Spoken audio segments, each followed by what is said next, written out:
કિંજલબેન, આને પૈસા નહીં કહેવાય, આ તો કુબેરનો ખજાનો છે, ખજાનો. ધીરુ કાકા, તમે ચૂપ રહેશો. ઓ ધીનુ કાકા, ચૂપ રહો ની. એક સાથે એટલા બધા પૈસા જોયા તો શું 440 નો ઝટકો લાગ્યો છે? એ તમે બંને ચૂપ રહો અને મને પૈસા ગણવા દો.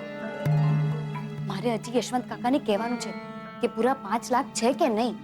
આટલા બધા પૈસા આ ફરતું જ લોકોના હાથમાં ક્યાંથી આવ્યા? મીરા, હે મીરા, મીરા, ઘીનો દીવો કર. આપણી બધી જ મુશ્કેલીઓનો અંત આવી ગયો. જો વસંતભાઈનો વિશ્વાસ, અને હા, દુકાનના રિનોવેશનના પૂરા 5 લાખ. કિંજલ બેટા, લે, તારા હાથે જ આ પૈસા ભગવાનના ચરણોમાં ધરી દે.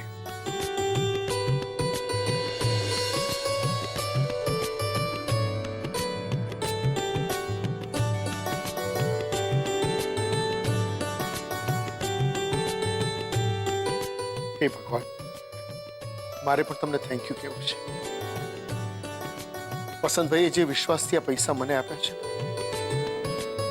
એટલા જ વિશ્વાસથી આ પૈસા હું એમને પાછા આપી શકું.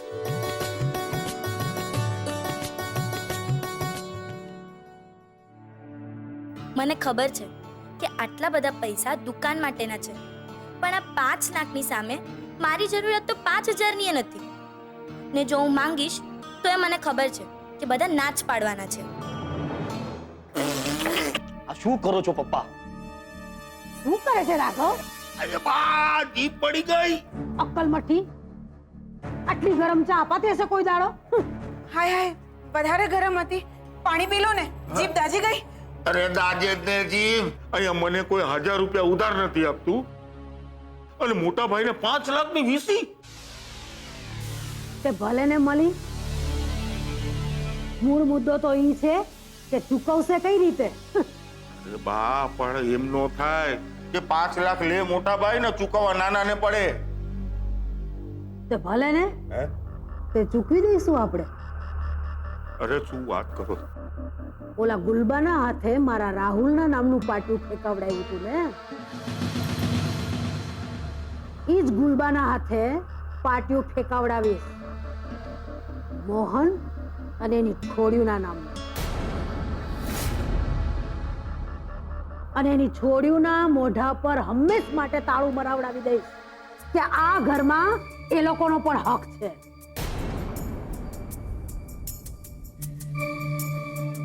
રાહુલ બેટા, તારે તારા નામનું ઓલું સાયબર કાફે ખોલવું છે ને?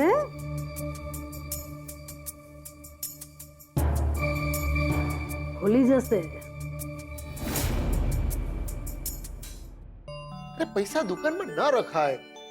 આખા દિવસ દરમિયાન કેટલી અવર જવર ખબર છે તમને? એટલે પૈસા ઘરમાં સુરક્ષિત રહેશે. તો ઠીક છે, તિજોરીમાં મૂકી દઈએ. ના ના, તિજોરી તો સૌથી પહેલા ટાર્ગેટ થતી હોય છે, કેમ કે બધા જ પોતાના પૈસા અને દાગીના તિજોરીમાં જ તો મૂકતા હોય છે. તો પછી ઉપર માળિયા પર મૂકી દઈએ પપ્પા. હા, પણ ત્યાં આપણને માળિયા પર ઉંદરો શોધી કાઢતા એનું શું? કપડા, ચોપડીઓ બધા પર પોતાના દાંતની ઓટોગ્રાફ મૂકીને જાય છે ઉંદર મામા. તો ત્યાં પૈસા કેવી રીતે મૂકી શકાય? તો આપણે રસોડામાં પૈસા મૂકીએ તો? ત્યાં તો આપણા ઘરના સિવાય બીજા કોઈની અવર જવર પણ નથી હોતી, અને રસોડામાં પૈસા પડ્યા છે એની કોઈને શંકા પણ નહીં જાય. Great idea mummy. અને આપણે એક કામ કરીએ, લોટના ડબ્બામાં મૂકી દઈએ પૈસા. હવે એક કામ કરો, તમે ત્રણેય અંદર જાઓ અને જે રીતે મૂકવા રીતે મૂકી દો ડબ્બામાં. જાઓ. હા. હરિયો. હા, બીજું હું ટેબલ આવું છું. આ પકડ.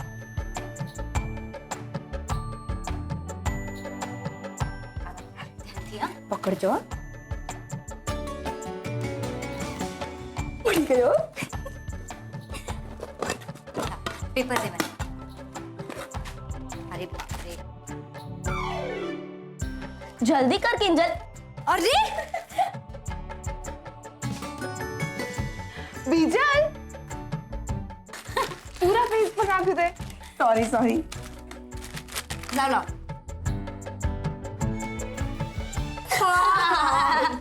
ચલો જલ્દી કરો હવે જે કરવું હોય.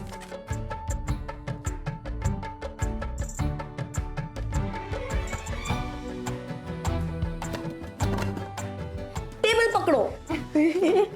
અરે અરે અરે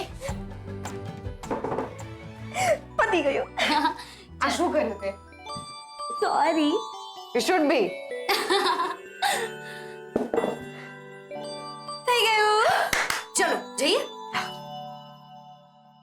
હું શું કહું છું બા કે આ સાયબર કેફે હવે કેવી રીતે પોસિબલ છે? આઈ મીન મેં તમને કીધું હતું ને કે અમેરિકા વાળી કંપનીએ મને જોબ ઓફર કરી છે. એક મિનિટ રાહુલ, તે તો એમ કહ્યું હતું ને કે તારે સાયબર કેફે ખોલવું છે તારી સાઈડની ઇન્કમ વધારવા માટે. હા તે તું તારે નોકરીએ જજે ને, તારા ઓલા કાફેના ગલ્લા પર બેહી એ ઉઘરાણીઓ કરતી રહીશ. કાં રાઘવ? હા બા, ઉઘરાણી થી યાદ આવ્યું, અરે મારે બહુ મોટી ઉઘરાણીએ જવાનું છે. હા હાલો હાલો બા, હું રજા લઉં હો. હા તું તારે ઢગલો કમા ભાઈ સાહેબ. હા ભલે બા, આવજો. જય શ્રી કૃષ્ણ. જય શ્રી કૃષ્ણ. અને તું મણ આમ હિમાલય જેટલું કમા. ક્યાંથી કમાવું બા? આ મમ્મી છે ને સાચું જ કહેતી હતી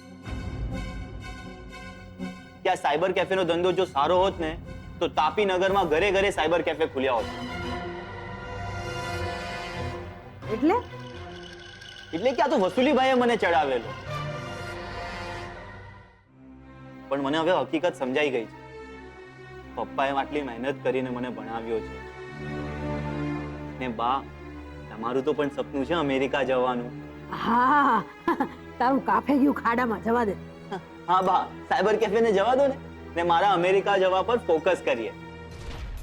એના માટે તો 5 લાખ રૂપિયા જોઈશે ને, એ ક્યાંથી લાવીશ? કેમ મોહન કાકાને વીસી મળી શક્યું હોય તો આપણને કેમ નહીં?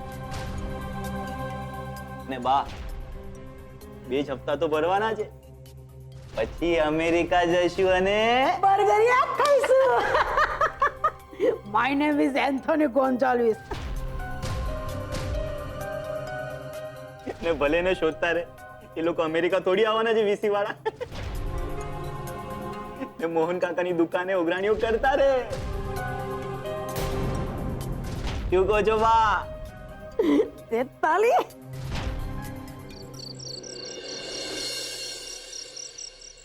પપ્પા, તમે વિચારો કે ના વિચારો, પણ આ કિંજલે તો પોતાનો પ્લાન રેડી જ રાખ્યો છે. કેફે મોહન અને એની દીકરીઓ. ઢંટાણ. ચાલો હવે તમારું આ લાંબુ ચાલવાનું. મારે સગાઈના 100 કામ છે ને મારે 30 સ્ટોલ રિનોવેશનના 1000 કામ છે. પપ્પા, મને લાગે છે કે આપણે છે ને બહારની સાઈડ પર ટેબલ, ખુરશીઓ અને કલરફુલ અમ્બ્રેલા ગોઠવીશું. બહુ બધી, એટલે બધું આમ કલરફુલ લાગશે, હે ને? અને અંદરની બાજુમાં એક સોફા કોર્નર, બરાબર છે? અને નાની નાની કેન્ડલ્સ, લાઇટ, મ્યુઝિક. આહાહા. અને હા, આ ગુલાબને છે ને હવે આ ગમછામાંથી રજા આપી દઈએ. એના માટે મેં એક સરસ મજાનો મસ્ત બ્લુ કલરનો યુનિફોર્મ વિચાર્યો છે. બરાબર છે ને પપ્પા? તમને શું લાગે છે? તમે કંઈક વિચાર્યું છે કે નહીં? નહીં બેટા, મેં ખાસ કઈ એવું વિચાર્યું નથી. હા, કાફેમાં તો લગભગ બધી જ વસ્તુઓ નવી હશે, પણ એવું વિચારતો હતો કે જે કેટલી મને 25 વર્ષ સુધી સાથ આપ્યો, કાફેમાં એનું એક અલગ સ્થાન હોવું છે. હા, કાફેમાં ભલે ચા કપમાં મળે, પણ મેનુની અંદર કટિંગ ચાનું નામ સૌથી પહેલું હોવું જોઈએ. અને ગલ્લા પર ઓહ શું કાઉન્ટર! કાફેમાં તો કાઉન્ટર હોય ને બેટા. આ કાઉન્ટર ઉપર ખુરશી તો પેલી સ્ટીલની જ હોવી જોઈએ જે તમે મારા માટે મગાવી હતી. અને હા, પેલો તકિયો બેટા, જેના ઉપર તે મારું નામ એમ્બ્રોઇડરીમાં લખ્યું હતું, યાદ છે? પણ પપ્પા, બહુ સાચું કહું ને તો બેટા, મારા માટે સૈનિક છે.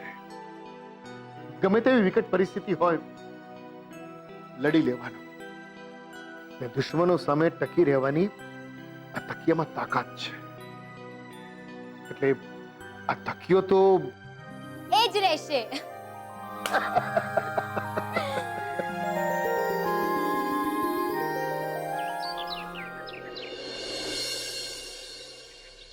કેવી લાગી મારી ચોઈસ? અને તું સગાઈના દિવસે આ પહેરીશ. ઓકે, જા ટ્રાયલ્સ લઈ આવ.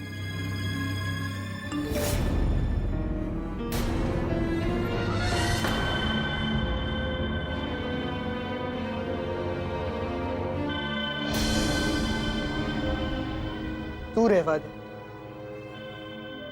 આના આ મેસેજનો રિપ્લાય હું આપીશ અને એવો રિપ્લાય આપીશ કે હંમેશ માટે મેસેજ કરતો બંધ થઈ જાય.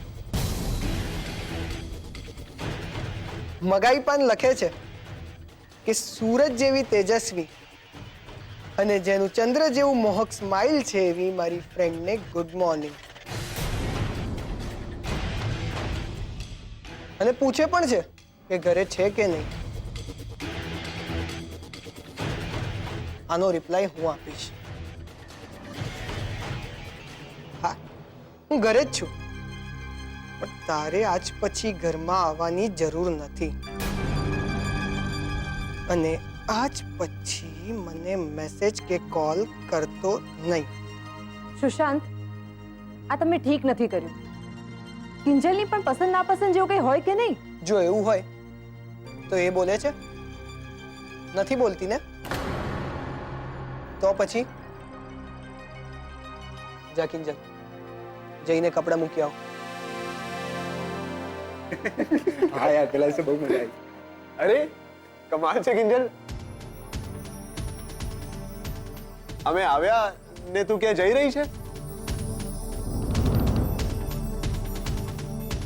કિંજલ ગમે ત્યાં જાય, તારે શું પંચાયત છે? આ તું કેવી રીતે વાત કરી રહ્યો છે સુશાંત? તો શું કરું? તારો કોલર પકડીને તને ધક્કો મારીને કહું, જ્યારે કિંજલે તને ચોખ્ખે ચોખ્ખું રોકડું પરખાવી દીધું છે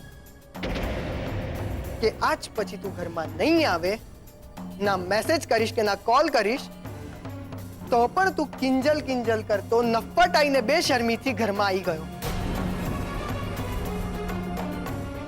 તારો ઈરાદો શું છે? બોલ ને, તારો ઈરાદો શું છે? અરે એક મિનિટ રિલેક્સ. કામ ડાઉન સુશાંત, કામ ડાઉન. ઉત્કર્ષ અહીંયા તારી કિંજલને મળવા માટે નથી આવ્યો, કે મારી સાથે સેજલને મળવા માટે આવ્યો. So please relax. ને બીજું કે સગાઈના દિવસ માટે અમે લોકો સ્પેશિયલી ડાન્સ આઇટમ વિચારી રહ્યા હતા. એની ડિસ્કશન કરવા માટે અમે લોકો ભેગા થયા છે. સિમ્પલ. અને આ ડિસ્કશનમાં તું પણ પાર્ટ લઈ શકે છે જો તને ઇન્ટરેસ્ટ હોય તો. તો દિનુ કાકા, આજે તમે ગલ્લે? હા, મોહન કાકા ક્યાં છે? શેઠ તો બાજારમાં ગયા છે, પણ તમે ચા પીશો ને? એ ચા પીવામાં કોને રસ છે? ના ના શેઠ. અરે રાખો રાખો. બાકી દિનુ કાકા સાચું કહેજો, જ્યારે પૈસા અહીંયા ગણાતા હતા ત્યારે તમારા મોંમાં પાણી તો આવી જ ગયું હશે. ત્યારે તમને એવો વિચાર ના આવ્યો કે તમારા નામ પાછળ પર દિનુ લખપતિ નામ લાગે? આવ્યો તો ને વિચાર? આવ્યો તો ને? હા, તો બસ સમજી લો કે આજથી તમારા પાછળ દિનુ લખપતિ નામ લાગી જશે.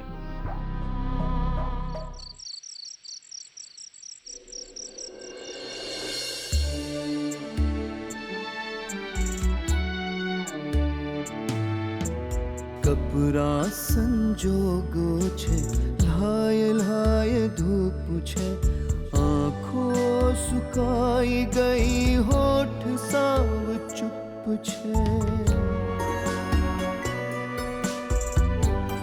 શું વિચારો છો સેજલના પપ્પા? ચાદર ટૂંકી થઈ ગઈ ને દીકરીઓ મોટી થઈ ગઈ. દીકરી જ્યાં હોય ફળિયામાં મોજ, પણ દીકરીના માથા પર દીકરીના માથા પર મણમણનો બોજ છે. મીરા, છોકરીઓ આટલી જલ્દી કેમ મોટી થઈ જતી હશે?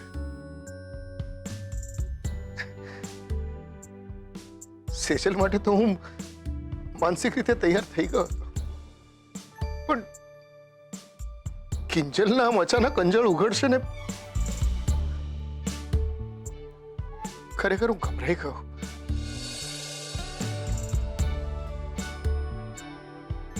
એના લગ્ન થઈ જશે ને અમેરિકા જતી રહેશે, પછી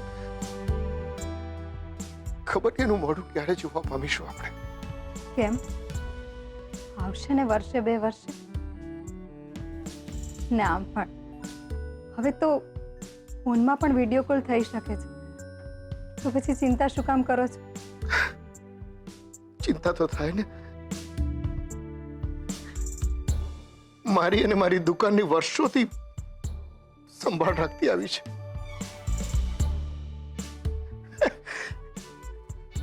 દુકાનમાં ચા, ખાંડ, દૂધ ક્યારે જોઈશે, કેટલા જોઈશે, બરાબર હિસાબ રાખે છે. અને અચાનક કિંજલ ક્યાંય નહીં હોય, નહીં ઘરમાં, નહીં આ રૂમમાં, કે નહીં ચાના ગલ્લા પર. એવું નથી લાગતું મીરા કે કિંજલની બાબતમાં આપણે જરા ઉતાવળ કરી દીધી છે? સગાઈની આગલી રાત્રે દરેક દીકરીનો બાપ હંમેશા એમ જ વિચારતો હોય છે કે મારી દીકરી હજુ નાની છે, પણ હકીકત એક જ હોય છે. ચાદર ક્યારેય ટૂંકી નથી થતી, દીકરીઓ જ મોટી થઈ જતી હોય છે.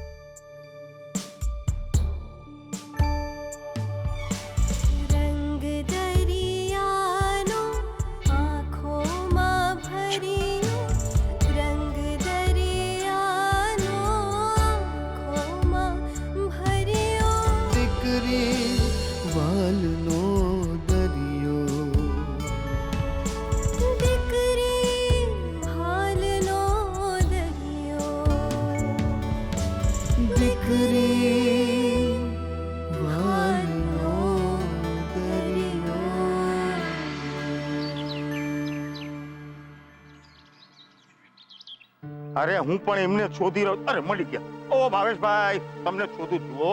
ઓલા જમવાના બધા વાસણ આવી ગયા છે. હા, એને ઠેકાણે મુકાવી દો ને તો જમવા ટાણે પ્રોબ્લેમ થશે.